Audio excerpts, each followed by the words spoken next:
Ro.creating. Welcome.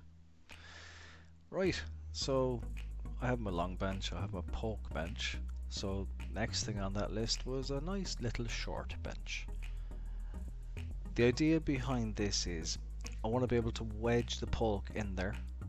That sounds dodgy, but I want to be able to wedge the poke in there and kind of have it as a ever usable kind of bench that I can bring anywhere in the room and do all that with it. Okay, got it. A very user-friendly bench.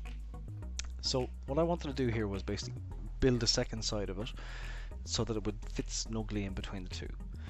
An extension of my mitre saw table fence, if you want. So the first step in that was to create the end, right? So that I knew that was going to be the end of that second bench, and I build everything then from that. And when I cut that the thickness of a 3/4 inch sheet of plywood underneath the finish of the surface of that poke. So again, everything is going to be on the same level. And that's working out really handy, by the way, where every surface you have is working at the same level. So here I set up my lovely slidery, mitery, measury thingy. It is so handy, lads. It's so handy. But you just mark off your length, put it up there. If you're a mil or two out, who cares? All your pieces are going to be the same length. That's the key to it. So I had my end and kind of wanted to build over from that. I'm kind of building this from the snug position of the poke. So it's exactly the same way as I did the ones on the other side. Had holes, drilled them through, con screws in. That now has a solid base, and everything else is going to be built up from that. So I knew where one side was, time to find out where the other side was. So put some 2x4s up, kind of determined my side wall, and now I'm going to start building the front of the bench and build back from there. Again, it's all boxes, it's all interfixing boxes everywhere. So I've got my two clamps, set them up, so now I could rest my 2x4s across the top. They have a nest, a little house to sit into while I'm gluing and screwing everything together. So here I'm working on the back face of that box, putting in a bit of strength into it and fitting it in nicely. And all I'm going to say here is, look, this is not complicated. It really isn't. It might look it, but if you kind of pare it back, all it is boxes fitting into each other in certain ways. Literally look at it as a box at a time, but do the simple things well. Really make it strong. Screw and glue everything, and just be slow, be patient, build it up.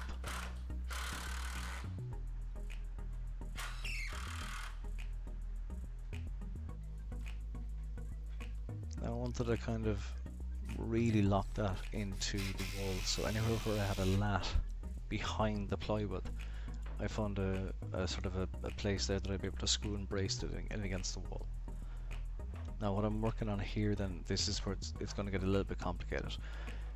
I'm not putting doors or anything on this part of it because this is where I want a table that I'm yet to build. It's going to be a table saw, router table, combination table, and it's going to be kind of sitting up, butting up against that short bench.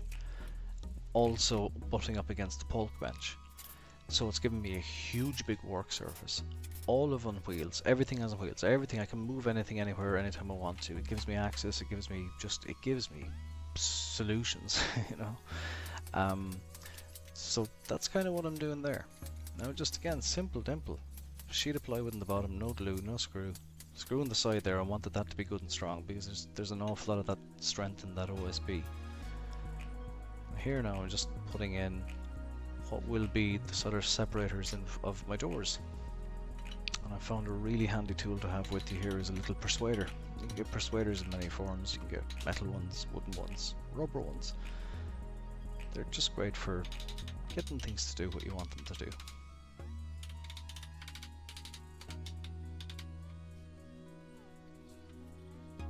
Happy days. So I made up a simple little jig here. It's a little template. I get my circular saw, run off a length, keep a nice straight edge, factory cut edge on the outside. That'll be the front surface of my bench top. Now this is not going to be as deep as the one on the other side.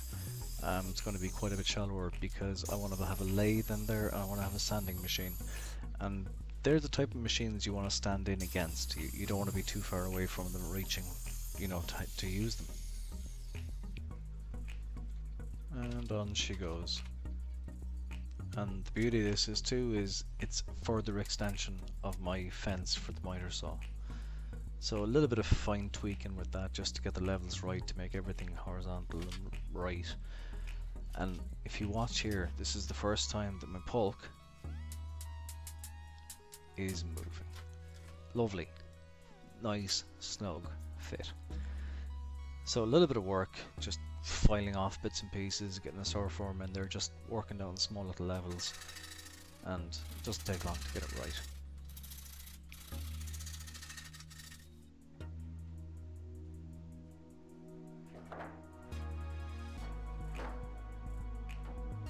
And once you know you're okay with that and you're happy with everything, just tap tap tap.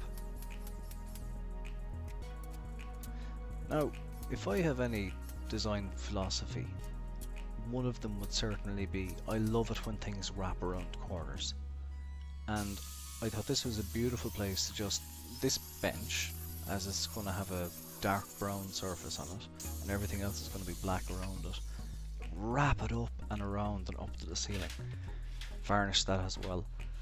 I think things look really nice when they wrap over a corner, and when you do it in different ways in different sides of a place or a space or a room or whatever, it just, I think it just works lovely. So there the countertop is going horizontal and shooting up at 90 degrees up into the ceiling. I like that.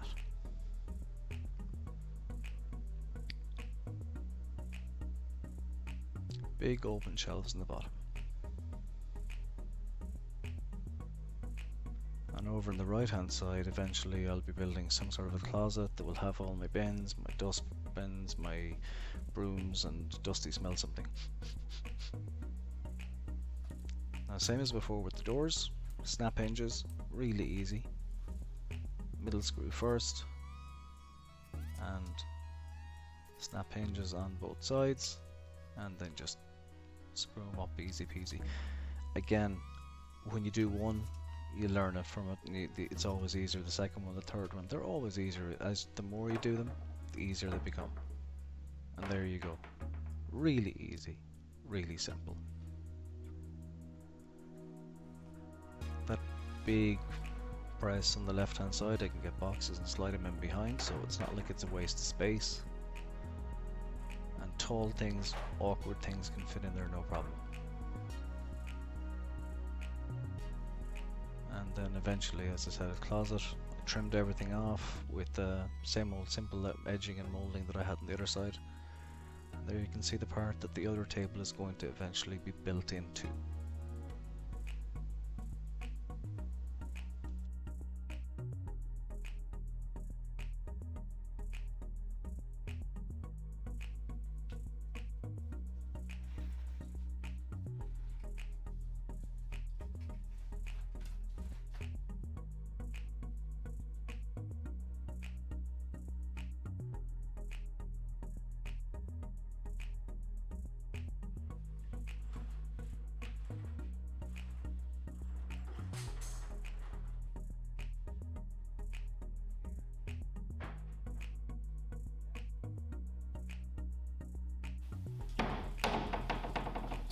And there we go, another piece in the jigsaw.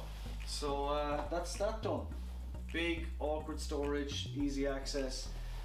But it's taken up my sander, it's taken up my lathe, which is really good. And the next part of this though is to build in the table saw and the rotor table. That's going to be the tricky bit. I hope you can join me for that. Levels and that are going to be, yeah, I'm not looking forward to it, but I'll do it.